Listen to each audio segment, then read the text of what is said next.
One of the most confusing experiences in relationships with avoidantly attached people is when they return after leaving, after distance, after silence, after a breakup that felt final.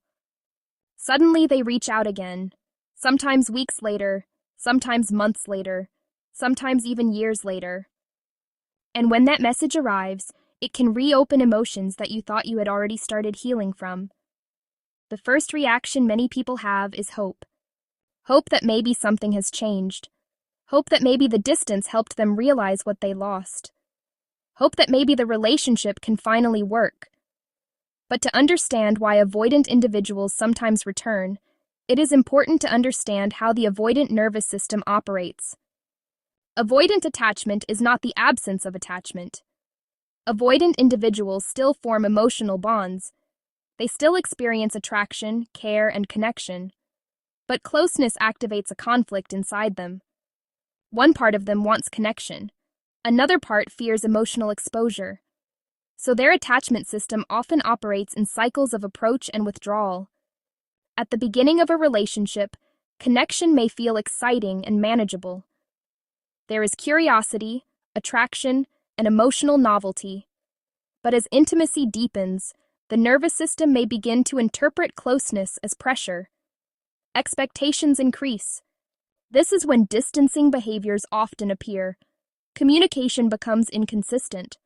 Emotional availability decreases. Small conflicts may start to feel larger than they actually are. Sometimes the avoidant person convinces themselves that the relationship is the problem. They may start focusing on flaws. They may feel trapped. They may feel that something is missing. This process is often called deactivation. Deactivation is the nervous system's attempt to reduce emotional intensity by creating psychological distance. Eventually, the avoidant person may withdraw completely. They may end the relationship, or slowly disappear. To the partner who experienced the abandonment, this can feel deeply painful and confusing. But something interesting often happens after distance is created. Once the relationship is gone and emotional expectations disappear, the pressure that triggered avoidance is no longer present. The nervous system relaxes.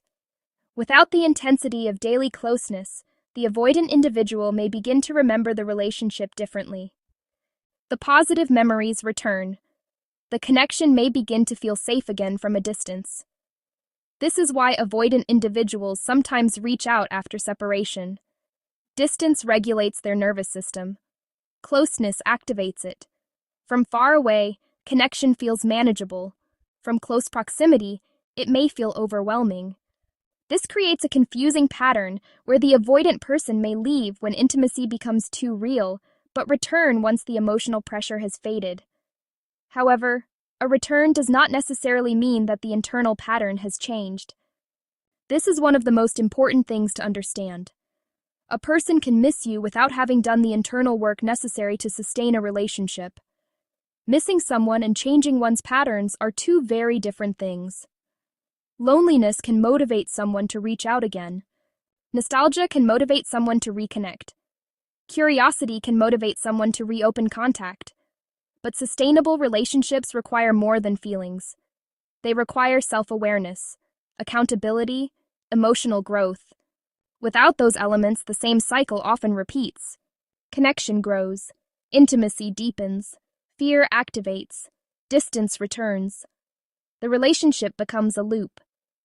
Many people who reconnect with avoidant partners experience this cycle multiple times. Hope rises when the avoidant person returns. Then disappointment appears when the same distancing behaviors eventually resurface. This does not mean that avoidant individuals are intentionally manipulating others. Often they are responding to internal emotional discomfort that they do not fully understand.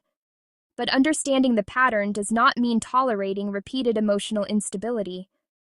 When an avoidant person comes back into your life, an important question needs to be asked. Not only externally, but internally. What has actually changed? Change is not measured by words. It is measured by awareness and behavior. Has the person reflected on why the relationship ended? Do they understand their own attachment patterns? Have they taken steps toward personal growth? Have they worked on emotional communication?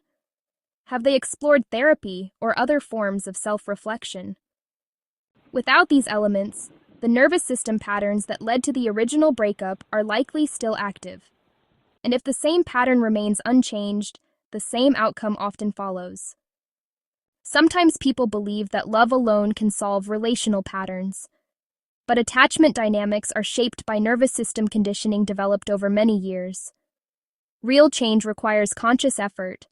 It requires facing uncomfortable emotions. It requires learning new ways of relating. And most importantly, it requires a willingness to examine one's own behavior. This is why the most important moment when an avoidant returns is not the emotional reunion.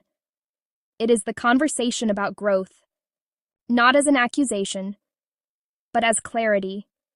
Relationships cannot thrive if difficult conversations are avoided. True intimacy requires the ability to reflect on what happened and what needs to change moving forward. If someone returns without that level of awareness, they may simply be repeating the same emotional cycle. And this can be extremely painful for the person who remained emotionally invested. Another important aspect to consider is your own healing process. When someone who once left suddenly returns, it can reopen attachment wounds. The nervous system may remember the original bond. Feelings can resurface quickly, but emotional reconnection should not happen faster than emotional clarity. Before reopening a relationship, it is important to ask yourself several questions. Do I feel emotionally safe with this person? Have the patterns that caused pain been acknowledged? Has accountability been shown? Do their actions reflect real change? Or am I responding mainly to the hope that things will be different this time? Hope can be beautiful, but hope without evidence can also keep people trapped in repeating cycles. Sometimes the healthiest response when an avoidant returns is curiosity combined with boundaries. Curiosity about what has changed. Boundaries about what you are willing to experience again. Healthy relationships require both people to participate in growth. If only one person is doing the emotional work, the relationship eventually becomes imbalanced. When an avoidant person truly begins to work on themselves, their behavior changes in visible ways. Communication becomes more consistent. Difficult conversations are not avoided. Accountability becomes possible. Emotional presence increases. These changes take time, and they usually involve deliberate effort, not just feelings, not just nostalgia, but conscious growth. It is also important to remember that not every return needs to lead to reconciliation. Sometimes the purpose of a return is closure. Sometimes people return because they finally understand what happened. Sometimes they return to apologize. Sometimes they return because they miss the connection. But closure and reconciliation are not the same. Closure can happen without reopening the relationship. And sometimes closure is exactly what allows both people to move forward. If an avoidant person returns without having done the internal work, reconnecting may simply reopen the same wounds. But if someone returns with genuine awareness and growth, a different dynamic may become possible. The key difference lies in self-reflection. Has the person looked inward? Have they confronted their patterns? Have they developed the capacity to stay emotionally present, even when intimacy feels uncomfortable? Without those elements, the relationship may remain stuck in cycles of connection and withdrawal. But when both people are committed to growth, relationships can evolve beyond old patterns. Attachment styles are not permanent identities. They are patterns that can change through awareness, emotional work, and experience. Avoidant individuals can learn to tolerate closeness.